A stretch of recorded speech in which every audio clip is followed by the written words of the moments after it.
3 months ago, I reviewed the sci-fi classic Planet of the Apes. Now, let's talk about the first of its four sequels, starting with Beneath the Planet of the Apes.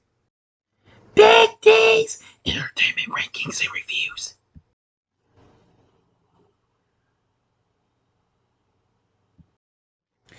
So greetings, my fellow YouTubers, and welcome to Big D's Entertainment Rankings and Reviews.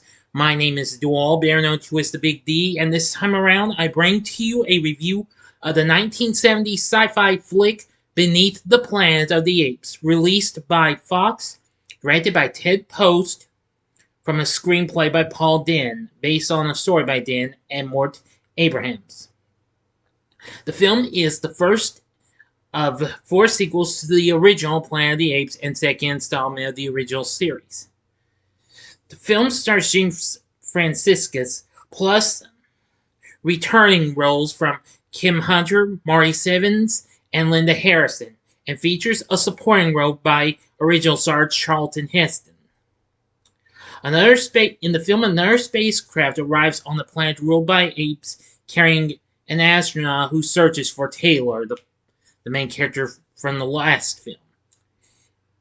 Now, the film did okay despite mixed reviews and what have you. But I'll get to that in a little bit. But before I get started, if you have not seen my review of the original, click on that card and it'll take you to my review of Planet of the Apes in case you might have missed it, or if you want to see it again if you'd like.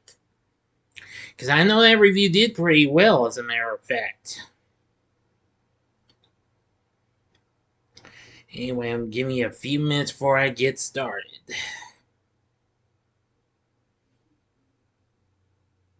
Alright, that'll do it. Okay, on with the story.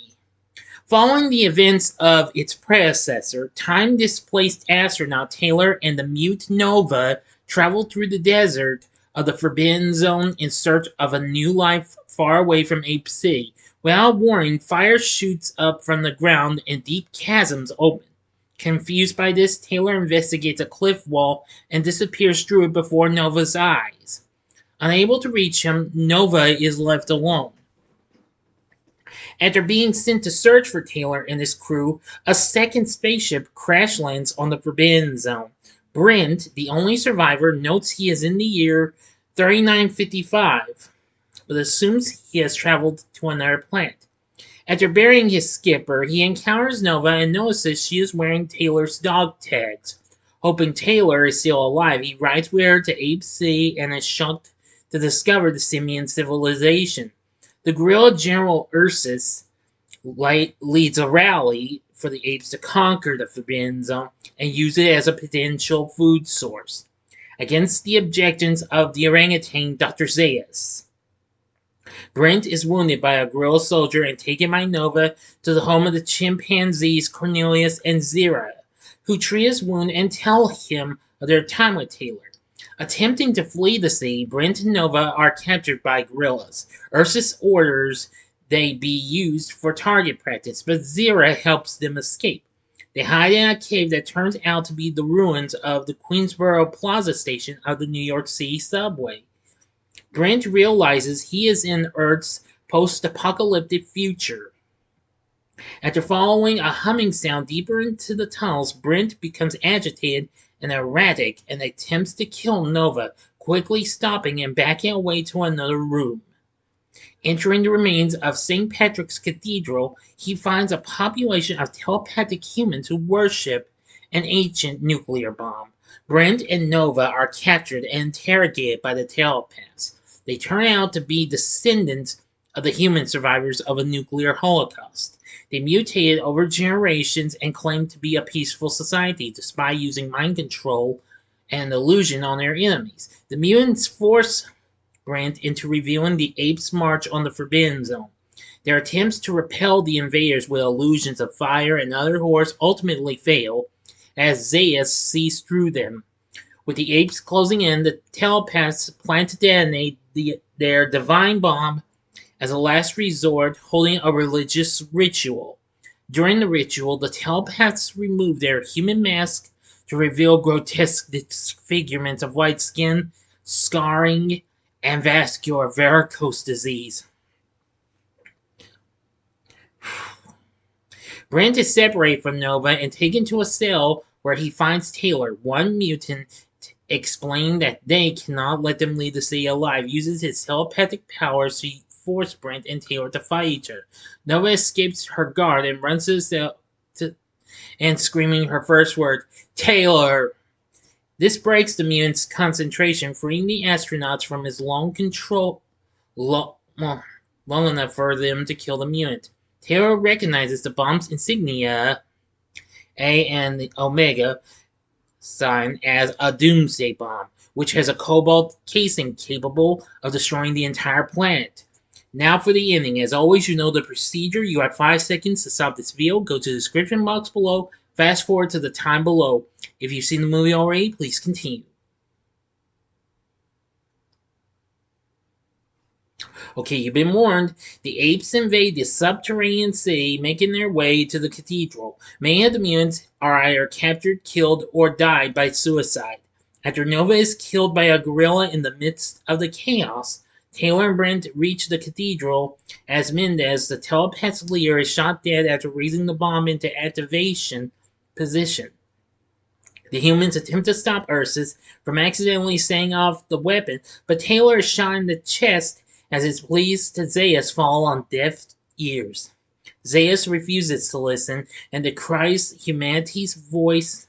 Well, not violent. Excuse me, I'm getting tongue-tied. Violence and the ruination of all things, unaware that his own apes are doing the same thing. When Brent is gunned down after killing Ursus, the morally wounded Taylor curses Zaius as he collapses and dies, bringing his hand down on the bomb's red crystal detonation switch. The bomb goes off, destroying the entire planet. In the end, the final scene is Taylor's hand on the detonator, and as the screen goes white, while a narrator says, in one of the countless billions of galaxies in the universe lies a medium-sized star, and one of its satellites, a green and insignificant planet, is now dead. The credits were silent. End of story. So what did I think of Beneath the Planet of the Apes? Well, I will say it's good and all. I mean, while it almost comes to be as good as its predecessor, I'm glad it picks up where it left off.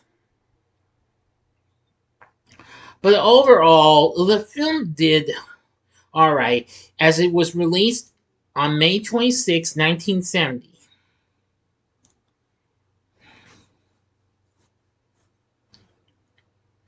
It went on to make $19 million at the US and Canadian box office.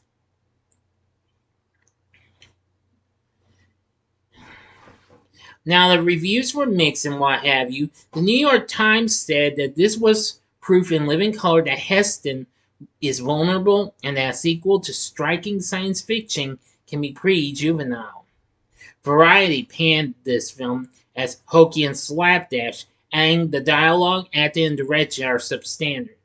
The Chicago Tribune said it was missing from the sequel as much as the droll humor of the original as well as the adventure. It was a gross error to try to give the series a moral. Sure, I do agree it's kind of a mixed bag and what have you. The LA Times called it a striking, imaginative picture, and director Ted Post, writers Mort Abrahams and Paul Dinn are to be congratulated for sounding so timely a toll of doom in such an entertaining context. While the Washington Post said that the film was inferior in every respect to its predecessor, a condition common to virtually every sequel in movie history, but it's reasonably entertaining and fast-moving, a good enough Saturday matinee kind of movie.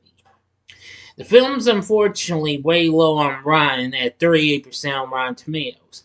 They say it offers more action than its predecessor, unfortunately at the expense of the the social subtext that elevates the franchise's best entries.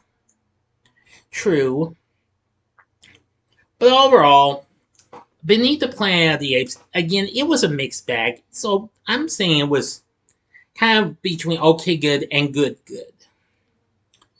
The score was done by Leonard Rosenman, who did a pretty good job. I mean, even though I like Jerry Goldsmith's score for the film's predecessor, there was also a novelization for the film, but it did have some differences in the movie and what have you. And there was even comic books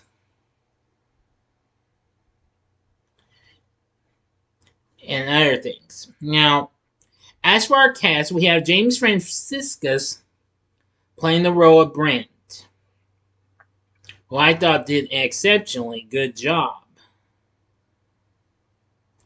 Let's see. Kim Hunter returns to do Zira. She's still good. Maurice Evans returns as Dr. Zayas, and he's still good too.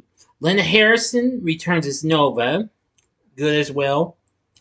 Plus, we have Paul Richards as Mendez. Good. James Gregory as General Ursus. Not too bad. We also have Victor Buono, who I mostly knew best for playing King Tut on TV's Batman. And of course, I soon saw him play the main antagonist in the cult classic 70s sci-fi program Man from Atlantis. Let's see, there's some others. Natalie Trundy, Jeff Corey, Thomas Gomez, Don Pedro Culley. And of course, we have Charlton Heston as Taylor, and Cornelius is played by David Watson, and not Ryan McDowell like the last film. Because, well, he was in Scotland directing the film Tam Lin. Although Watson portrayed the role, with McDowell only appearing briefly in clips from the first film used during Beneath's pre-title sequence. Along with the animated series Return to the Planet of the Apes, which of course that'll be this week's featured show on the this week's Saturday morning TV log. This film is one of only two 1970s Planet of the Apes productions in which McDowell does not appear. And Orson Welles was even offered the role of General Ursus, but turned it down, objecting against spending all his screen time in a mask and makeup. But that's understandable.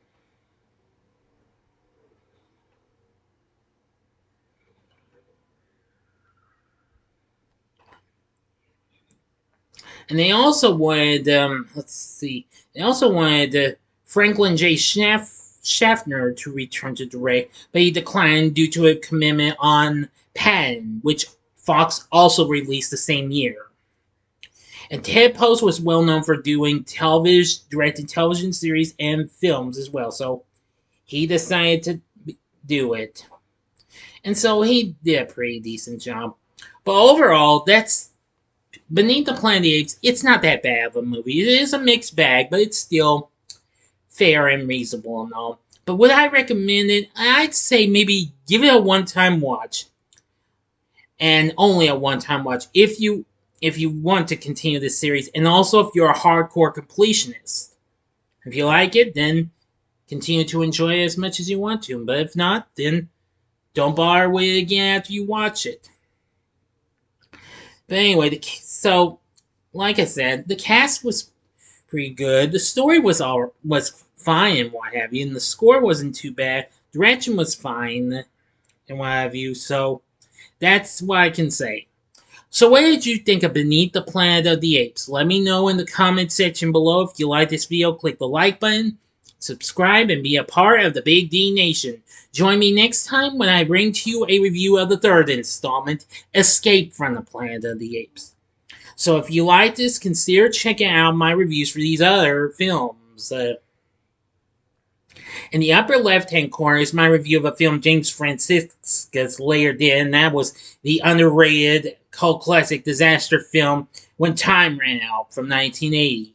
The upper right-hand corner is my review of another disaster-type film which Fox worked on with Warner Brothers. That was The Towering Inferno. Or if you would like some more beasts and whatever, you go to the bottom left-hand corner and see my spoiler-free review of Transformers Rise of the Beasts. And the bottom right hand corner is the button you can click to subscribe if you like rankings and reviews on movies, TV, music, video games, etc. Then I'm your guy. Thanks for watching. Until next time, I'm the Big D saying see ya.